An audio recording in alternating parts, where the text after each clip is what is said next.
Have you ever felt your entire life collapse in a single phone call? That was exactly what happened to me, on a quiet Thursday afternoon, while I was watering the hydrangeas in our front yard. My name is Amelia. I'm 39, married for 12 years, and until that day, I believed I had built a life worth protecting. We had a modest but cozy house, a sweet daughter named Lily, and what I thought was a partnership built on respect. My husband, Daniel, worked in real estate, and I ran a small bakery downtown. We weren't rich, but we had enough, and I thought we had love. Then the phone rang. I saw Daniel's name flashing on the screen and smiled, expecting something silly, maybe asking if I wanted takeout for dinner. Instead, I heard his voice, cold and smug. "I'm divorcing you. And I've already sold the house." And then, he laughed. I froze. My heart stopped. I actually thought I was hallucinating. "What?" I whispered. "You heard me," he said, still amused. "The papers are on the way. I found a buyer last month. The house isn't yours anymore." I made sure of that. "But Lily, our home," I stammered. He cut me off. "You'll figure it out. You're a tough girl, right? Besides, you'll land on your feet, eventually." Then the call ended. I stood in the yard, water pouring from the hose, soaking my shoes. I couldn't move. Couldn't cry. Couldn't scream. Not yet. I had to protect Lily, who was inside doing her homework, completely unaware that everything was about to change. But what Daniel didn't know was that I had already sensed something wasn't right. And while he thought he was playing a cruel joke, I was already holding a card he didn't know existed. And I wasn't going to cry. I was going to fight. Have you ever been hit so hard emotionally that even your tears refused to come out? ***. That's what the evening felt like. Not rage. Not devastation. Just numbness. After Daniel's call, I sat on the porch in silence. My hands still smelled like soil from the garden. Inside the house, Lily sang softly to herself while working on her art project. I couldn't let her see me shaken, not yet. I knew I had to keep it together, at least for tonight. At dinner, I acted as if everything was fine. I asked about her school day, complimented her drawing, even managed to laugh when she told me a silly joke. But inside, I was unraveling. I didn't sleep that night. I lay awake on the edge of the bed Daniel hadn't returned to. I stared at the ceiling, replaying every detail of the past 6 months. The late work nights, the sudden business trips, the coldness in his eyes when we spoke. My instincts had whispered, but I hadn't listened. Until now. By morning, I was a woman with a mission. The first thing I did was drive to the county clerk's office. I needed to confirm if what Daniel said was true. Had he really sold the house without my knowledge? I was listed as co-owner on the deed. Legally, he shouldn't have been able to do that, unless something had changed behind my back. And something had. The clerk pulled up the record. "Yes," she said. "The title was transferred last week." "But," she frowned. "Your name was removed from the ownership 2 months ago." "What?" I gasped. "There's a notarized transfer of interest signed by you," she said, tilting the screen toward me. It was my signature. But I had never signed that paper. My blood ran cold. He had forged my signature. Daniel had used his knowledge of real estate, and his access to our personal documents, to cut me out entirely. He had premeditated all of it. It wasn't just a sudden breakup, it was a calculated removal of my life, piece by piece. I walked out of that office stunned but burning inside. This wasn't betrayal anymore. This was war. And what Daniel didn't know was that I had just remembered something he'd forgotten. I wasn't just a baker. My brother-in-law was a forensic document analyst. And I had every right to burn his little empire down brick by brick. Perfito.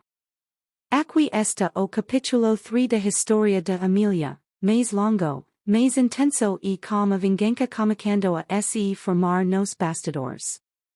Have you ever looked at a piece of paper and realized it was the weapon your enemy used against you? ***. That was exactly what I felt as I stared at the forged signature, my name, slanted and familiar, but absolutely not mine.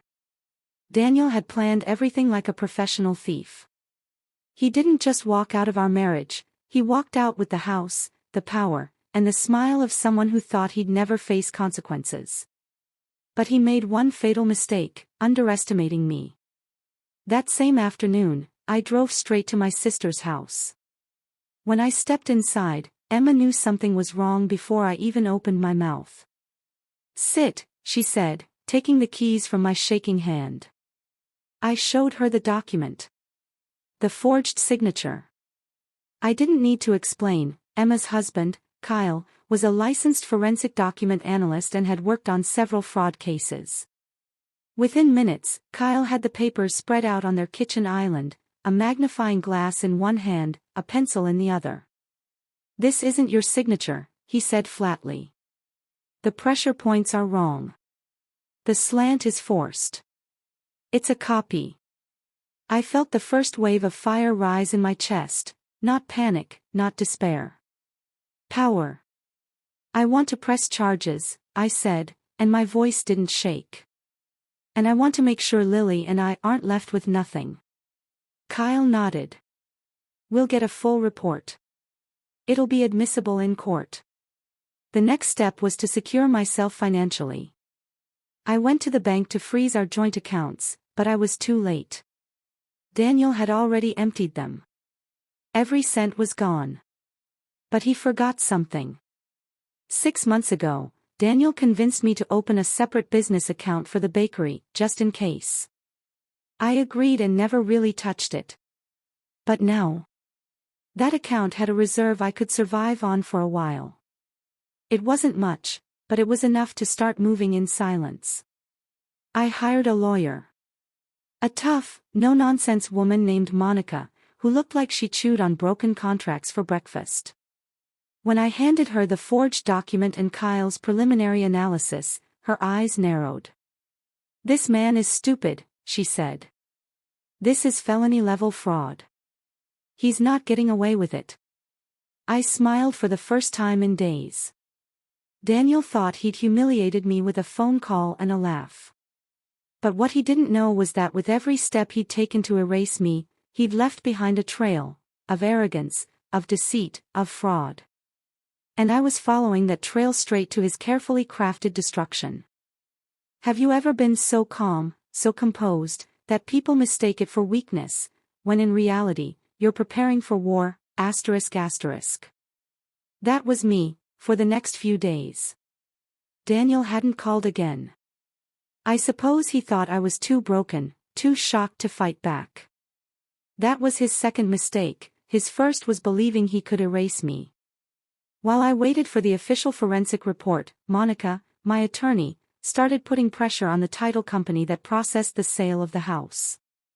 She filed a formal complaint for document fraud and alerted the notary commission.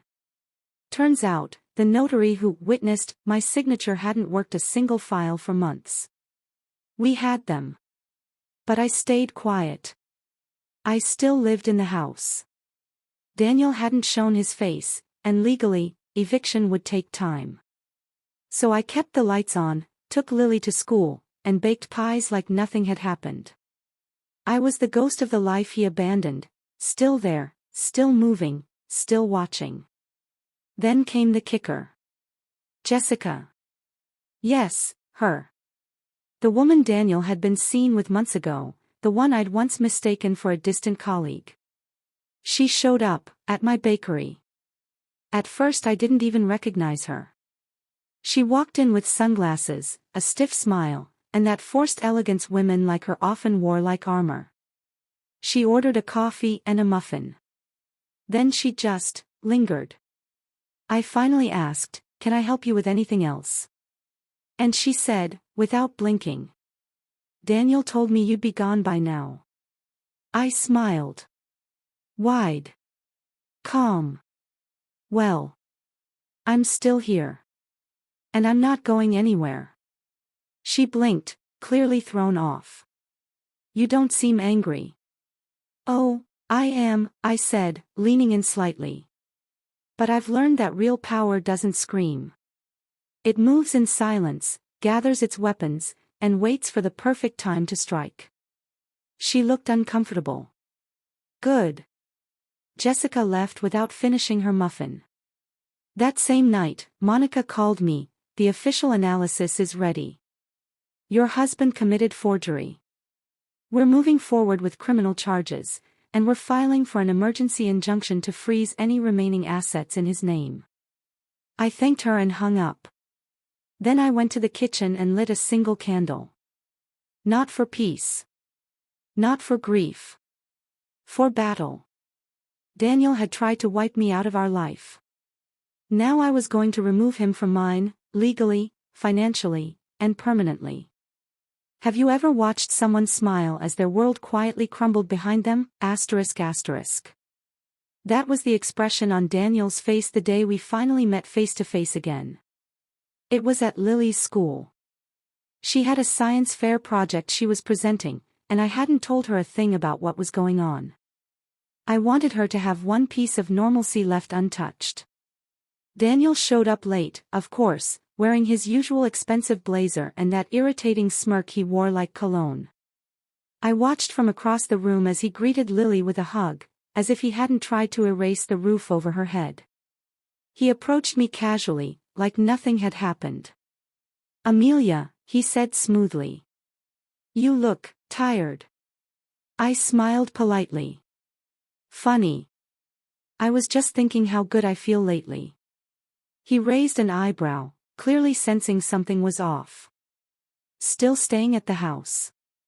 Yes. It's still mine. He scoffed. Not for long. And that's when I handed him the envelope. Right there, in the middle of the school auditorium. I had waited for this moment carefully. Quietly. Publicly. What's this? He asked, flipping it open. The lawsuit, I said. Forgery. Fraud. Illegal sale of marital property. Emergency injunction to freeze your accounts. Oh, and Jessica. She might want to lawyer up too, her name's all over the wire transfers. He paled.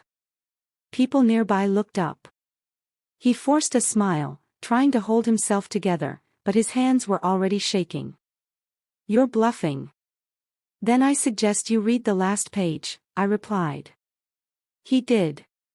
His eyes scanned the report, and I watched the color drain from his face. Kyle's forensic signature analysis was there. Monica's filings. The notary's sworn statement. Evidence, stacked neatly, legally, and completely. I warned you, I said softly. I told you I wasn't going anywhere. He stepped back like I'd slapped him. You don't want to do this, Amelia. I leaned in. I already did. Then I turned and walked away, joining Lily at her table, where she was explaining how volcanoes erupt under pressure. How poetic. Because while Daniel thought he had buried me, all he did was light the fuse. Claro. Aquí está o capítulo 6 de Historia de Amelia, com mais tenseo emocional y eventos estratégicos. ### Chapter 6, When the Ground Gives Way. Have you ever watched someone realize too late that they were never in control? That's what I saw in Daniel's eyes the week the legal avalanche hit him. 3 days after I served him the lawsuit at Lily's school, Monica called me. We got the emergency injunction. His accounts are frozen. The fraud complaint was accepted. And we've subpoenaed the title company for the forged documents. I didn't dance. I didn't scream. I simply sat down at the kitchen table with a cup of tea, finally able to breathe without bitterness burning my throat. Daniel, meanwhile, tried to fight back. He had his lawyer file a counterclaim accusing me of emotional instability and trying to sabotage his professional life. It would have been laughable if it hadn't been so desperate. What he didn't know was that Monica had anticipated every move. We had screenshots of him texting Jessica about manipulating the paperwork. Bank statements proving the money from the house sale was transferred into a hidden account under his name alone. Even voice messages, one of which I had saved from a month before, where he accidentally left a voicemail bragging to someone. "She'll never see it coming. I already moved the papers. It's done." That voicemail alone was legal gold. I met with Monica again that Friday. She had a glint in her eye. "He's spiraling," she said, sliding a folder across the table. "His lawyers already tried to settle. They're offering you a portion of the house money and shared custody of Lily." I stared at the paper. The audacity. He sold the house behind my back. Lied to my daughter. Emptied our accounts. Forged my name. And now he thinks shared custody is a generous offer. Monica smiled. "Thought you'd say that." We rejected the deal. Instead, we filed a motion to invalidate the sale, return full ownership to me, and seek punitive damages. Monica's team also filed a criminal complaint with the district attorney's office. This wasn't just divorce anymore, this was prosecution. That night, I found an old picture in a drawer, Daniel and me, on our wedding day. I looked so young. So trusting. So unaware of what would one day come. I didn't cry. I simply placed it in a box labeled evidence, closed it, and slid it under the bed. He had destroyed the illusion. Now I was tearing down the fantasy he thought would protect him. And what he feared most was just beginning.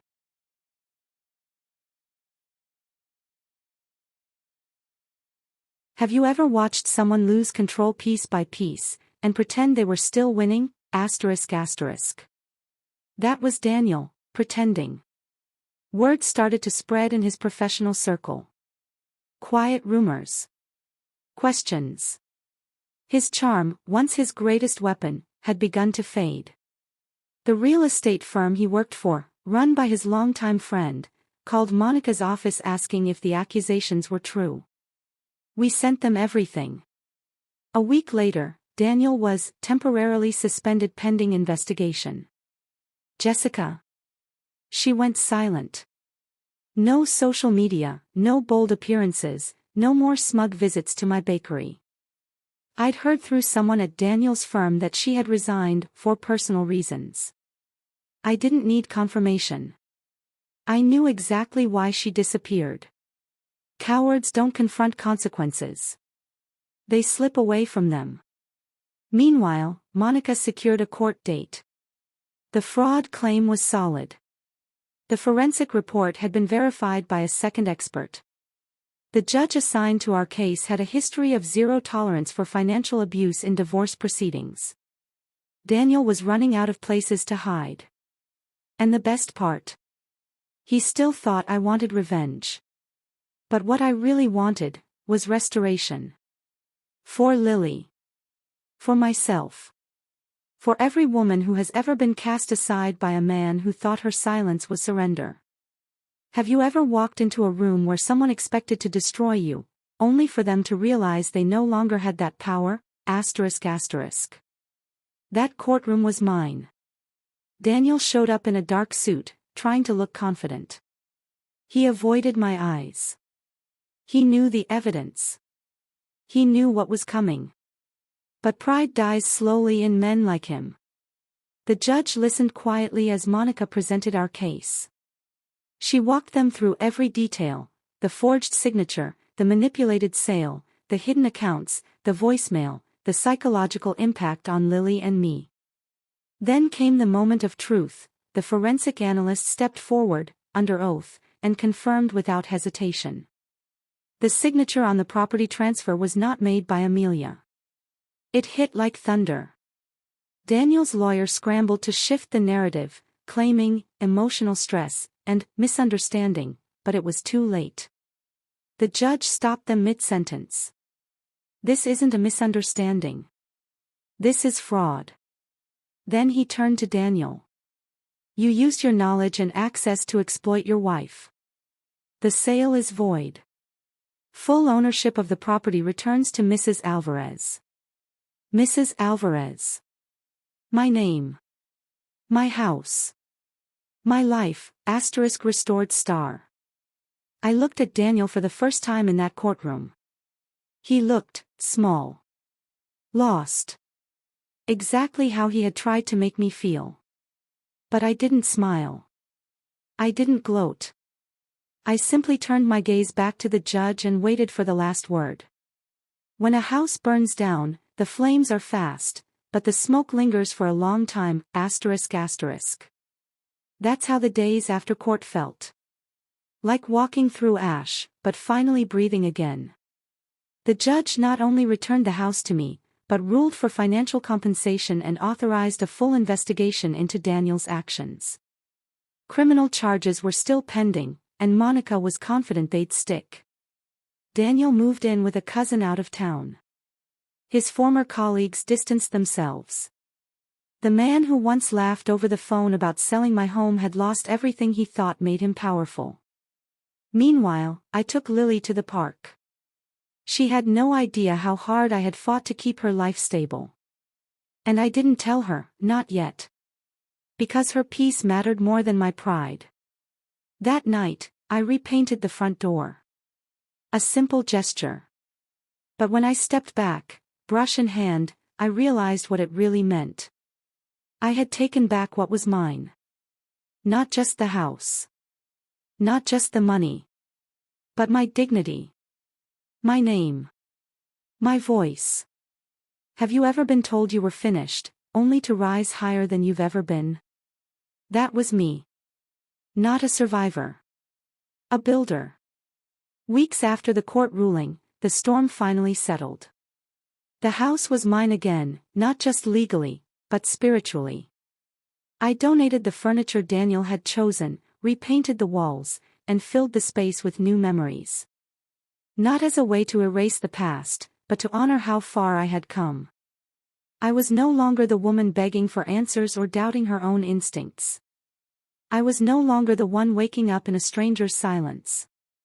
I was Amelia, whole, steady, wiser.